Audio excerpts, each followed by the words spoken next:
Welcome back to the deep dive. We're picking up right where we left off with Anubhav Srivastava's book, How to Cope with a Brutal World. Last time, we got into Wu Wei, effortless action, but Anubhav kind of left us on a cliffhanger, hinting at these traps. Exactly, traps of misapplication.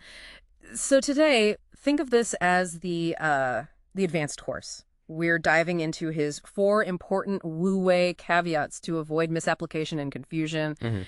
And, his writing style, it's this great mix, really deep insights, but also some properly dark humor in there too. Right, okay, let's jump in. Caveat 1, Wu Wei doesn't mean being a doormat.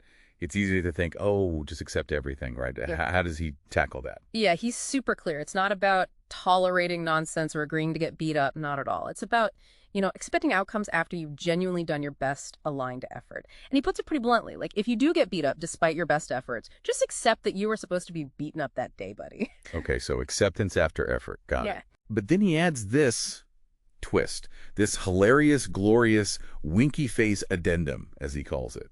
He actually says you can woo-way your way to revenge, like harmonious revenge with a winky face. How does that work? Ha! Yeah, it sounds contradictory, doesn't it? But I think what he means is it's not about, like, aggressive payback. It's more about skillfully using the natural flow of things, maybe someone else's own actions, to rebalance the situation smoothly, harmoniously. Think strategic non-struggle. You're still aiming for effortlessness and how you respond, even if the goal seems, well, active, like relationship judo. Okay, harmonious revenge. Yeah. Using the flow. That's interesting. It definitely lets you think differently. All right, moving on. Caveat 2 warns us about taking shortcuts that bite you later, he calls it. The way isn't quite woo, bro. Right. This one's key. Don't confuse effortless action with just doing something easy now that causes pain down the line. He says Wu Wei requires sustainable effortlessness. It's got to work long term. And the example he gives is just perfect, isn't it? Oh, yeah. Robbing a bank. Seems Wu Wei for instant cash, maybe? Maybe for a second. But if you spend the rest of your life in prison as a result, the way isn't quite woo, bro. Exactly. It just nails that long-term perspective you need. You got to think about the ripples. So true. Okay, caveat 3. This one's aimed at high achievers. Wu Wei, meet flow state. He says, don't always use Wu Wei as a way to measure efficiency. What's the deal there? Yeah, this is important. It connects Wu Wei to that idea of flow, that state where you're so absorbed in something. Right, like time just disappears. Exactly. You could be working incredibly hard, really intensely, but internally it feels effortless. The work is just flowing through you, sort of.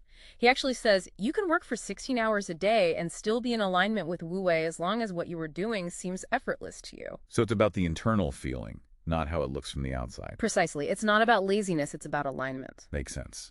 Okay, finally, caveat number 4.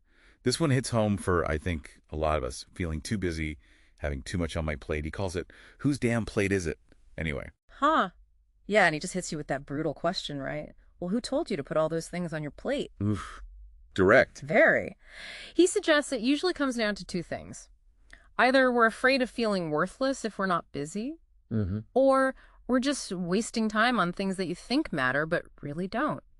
It's a challenge to look at why we're so busy. So how do we fix it? How do we clear the plate?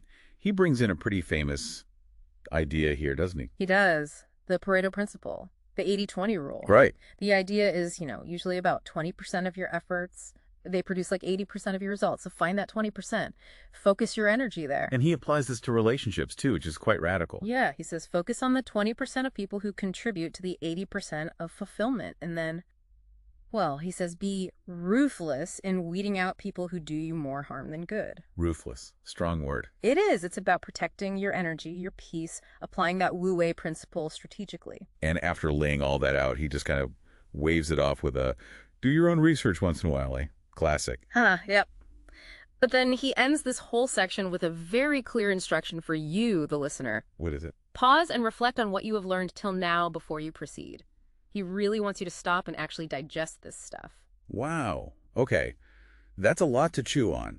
These 4 caveats really add so much depth to understanding Wu Wei beyond just go with the flow. It's from Anubhav Srivastava's How to Cope with a Brutal World. Incredible insights. Definitely game-changing stuff. So maybe take that pause he suggests. Think about your own plate, your own relationships. What's your vital 20%? What brings you 80% of your fulfillment, your results, your peace? And maybe more importantly, what isn't? What might need some ruthless reevaluation? Great questions to sit with. Join us next time as we keep digging into Anubhav Srivastava's fantastic book. You won't want to miss it.